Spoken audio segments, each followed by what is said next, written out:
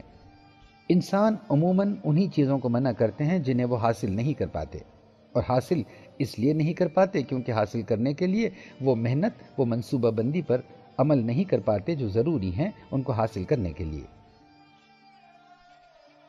Heading: جناب Mahathir Mohamad کی تقریر۔ مسلمانوں کی یہ حالت زار کا بیان آپ کو ہماری زبان سے گراں گزرا ہوگا، ہماری وقت آپ کو اس کے لیے چھوٹی لگی ہوگی، تو آئیے ہم حوالہ دینے جا رہے ہیں اس مسلم شخصیت کا جس کی حیثیت آپ کے اور ہمارے دونوں کے نزدیک باوقار ہے۔ ڈاکٹر مہاتیر محمد ملیشیا کے سابق وزیر اعظم اور عالم اسلام کے ایک جید اسکالر، عالم و رہنما ہیں۔ وہ کیا کہتے ہیں؟ ہم اپنے یہ گراں ذکر کو کچھ ہی دیر میں تمام کرنے والے ہیں، لیکن خدا را یہ کلمات ڈاکٹر مہاتیر محمد کے پڑھ لیجئے۔ ڈاکٹر محمد نے بتایا کہ جب انڈسٹریل ریولوشن یا صنعتی انقلاب آیا تو مسلمان اس سے پوری طرح بے خبر رہے۔ وہ انہیں چھوڑ کے آگے بڑھ گیا، جو کافی حد تک وجہ بنا ہماری پست حالی کا۔ وہ کہتے ہیں کہ ہمارے بعض کم سمجھ رکھنے والے علماء نے فتوے کو ایک ہتھیار بنا دیا ہمیں پیچھے رکھنے کا، اور بسا اوقات اس کا غلط استعمال انہوں نے کیا، جس کی وجہ سے مسلمانوں کی ترقی رک گئی، بلکہ یہ بھی کہ دھیرے دھیرے مسلمان ترقی ہی کے خلاف ہو گئے، تبدیلی ہی کے خلاف ہو گئے، ریزسٹنٹ ٹو چینج، یہاں تک کہ فتویٰ دیا جانے لگا معمولی چیزوں کے خلاف۔ کیا آپ حیران نہیں ہوں گے یہ جان کر کہ بجلی یا الیکٹریسٹی تک کے خلاف فتویٰ دیا گیا تھا، اور بجلی کا مسجدوں میں استعمال ناجائز قرار دیا گیا تھا؟ چنانچہ کوئی 30 سال تک مساجد میں بجلی نہیں آئی، جبکہ ان کے اطراف بجلی نے نور بکھیر رکھا تھا۔ پھر کیا عجب کہ عموماً مسلم ممالک ہی میں غریبی، بجلی کی کمی اور انٹرنیٹ کا کم استعمال سبھی اقتصادی کمزوریاں دکھائی دیتی ہیں۔ کچھ صفحات قبل دیے گئے ٹیبل اور گراف میں بجلی اور انٹرنیٹ کا استعمال دکھایا گیا ہے۔ سعودی عرب جیسے چند ایک ممالک کو چھوڑ کے باقی سارے مسلم ملک مل کر بھی اکیلے امریکہ جتنی بجلی اور انٹرنیٹ استعمال نہیں کر پاتے۔ کچھ دیر ڈاکٹر مہاتیر محمد کی تقریر سے ہٹ کے ہمیں یاد آ رہا ہے کہ بچپن سے ہم نے مختلف چیزوں کے بارے میں سنا کہ فلاں اور فلاں چیز کے خلاف فتویٰ ہے، یہ استعمال نہیں کی جا سکتی، اور جب بھی ہم نے انہیں استعمال کیا تو ایک دبے دبے احساس گناہ کے ساتھ، خواہ وہ فوٹوگرافی ہو یا سنیما دیکھنا یا ٹی وی دیکھنا ہو یا مکسچر یا ریفریجریٹر کا استعمال کرنا ہو یا موٹر سائیکل پہ بیٹھنا ہو، کمپیوٹر کے خلاف، انٹرنیٹ کے خلاف شاید ہی کوئی شے فتووں کی زد سے بچ پائی ہو۔ ہاں، ہم اقرار کرتے ہیں کہ یہ فتوے ہمیشہ دیوبند یا ندوہ کے نہیں تھے، مگر کیا مئی 2010 کے اوائل میں دیوبند کے کچھ علماء نے مسلم خواتین کے دفتر میں کام کرنے کے خلاف اور مسلمانوں کے بیمہ لینے کے خلاف فتوے جاری نہیں کیے؟ مختلف وقت میں مختلف لوگوں نے مختلف فتوے دیے، لیکن کہیں نہ کوئی اپنے آپ کو مفتی کہتا ہوا ایسا فتویٰ دے رہا تھا اور کچھ لوگ اس فتوے پر عمل کر رہے تھے۔ تو کون ذمہ دار ہے ان لوگوں کی تباہی کا جنہوں نے ان مفتیوں کی بات سنی؟ اس قبیل کے مفتیوں کی بے حسی کی ایک اور دردناک مثال ہمیں اس وقت دیکھنے کو ملی جب سن 2001 میں گجرات میں ایک بھیانک زلزلہ آیا تھا۔ بہت تباہی ہوئی تھی، بہتیری معصوم جانیں گئی تھیں۔ ایک مفتی صاحب نے فرمایا کہ یہ ساری تباہی دراصل خدا کی طرف سے ان لوگوں کے لیے عبرت کا مقام تھی، ان کے گناہوں کی سزا تھی۔ اگر ایسا تھا تو پس ثابت ہوا کہ وہاں فوت ہونے والے سبھی لوگ گنہگار تھے، مگر اتنے سارے گنہگار وہاں اکٹھے ہوئے کیوں؟ اور پختہ بنگلوں میں رہنے والے مشہور زمانہ مجرم بچے کیوں؟ اور پھر جہاں سونامی، طوفان، قتل عام، قحط اور سیلاب تباہی لاتے ہیں، ظاہر ہے کہ مولانا کے مطابق یہ سب خدا کا عتاب ہیں، اور وہ سب کے سب لوگ گنہگار ہیں۔ یعنی گجرات کے مودی توگڑیا نہیں، خود مظلومین کے گناہ ان کی تباہی کا سبب بنے۔ پھر ہمیں ان سے یہ بھی پوچھنا ہوگا کہ جناب والا، ترقی یافتہ ممالک میں ایسی تباہ کن صورتوں میں بھی بہت کم لوگ مرتے ہیں، تو اسی لیے نہ کہ وہ سب نسبتاً نیک لوگ ہیں۔ بالی ووڈ اور ہالی ووڈ کے سٹارز جو صحت مند اور طویل عمر جی لیتے ہیں تو وہ سب خدا کے برگزیدہ بندے ہیں۔ چہ خوب زخموں پر تیل چھڑکنا تو کوئی ان سے سیکھے۔ فتویٰ کا ایک قریبی کزن ہے لیبل، بمعنی صفت، تعریف یا خاصیت کے، ڈیفینیشن کے۔ سیدھے سادے الفاظ اپنے لغتوی معنوں سے پرے اپنا ایک خاص مفہوم حاصل کر لیتے ہیں، پہن لیتے ہیں، چنانچہ عام گفتگو اور بول چال میں غلط فہمیاں پیدا ہو جاتی ہیں اور فتنے بپا ہوتے ہیں۔ انہی کو ذرا سا ہٹ کر، ذرا سا کھلے ذہن سے سوچیں، تھوڑے سے سوالات کے ساتھ ٹٹولیں تو بات کچھ اور دکھائی دے سکتی ہے۔ مثلاً یہ کہ فلاں شخص بہت اچھا ہے۔ اچھا کس معنی میں مقرر نے استعمال کیا ہے یہاں؟ نمازی ہے، اچھا افسر یا طالب علم ہے، پتھر نہیں مارتا۔ اچھا کیسے؟ اس کی جب تک وضاحت نہ ہو، اس کے معنی بولنے والے کے تصورات کے اور سننے والے کے مفروضات کے رہین منت ہو کر رہ گئے نا۔ مزید برآں اگر اچھا کے معنی آپ کم برا لگا کر دیکھیں تو کیفیت قدرے جدا دکھائی دے گی۔ اس طرح برا اب کچھ کم اچھا بن جائے گا۔ اسی طرح بیشتر صورتوں میں ہم صحیح اور غلط کی اصطلاحوں کا استعمال وہاں کرتے ہیں جہاں ہم مناسب اور نامناسب یا غیر مناسب سے کام چلا سکتے تھے۔ ایسی احتیاط اس لیے بھی ضروری ہے کہ اس تیزی سے بدلتی دنیا میں کل کی مانی ہوئی سچائیاں آج جھوٹی ثابت ہوتی جاتی ہیں، ثابت شدہ تھیوریز تک ٹوٹ رہی ہیں۔ لہٰذا ہمیں کسی شخص کے بارے میں تصور قائم کرتے ہوئے اور بطور خاص برا خاص احتیاط برتنی چاہیے۔ ویلیو ججمنٹ کرنے سے اجتناب کرنا چاہیے۔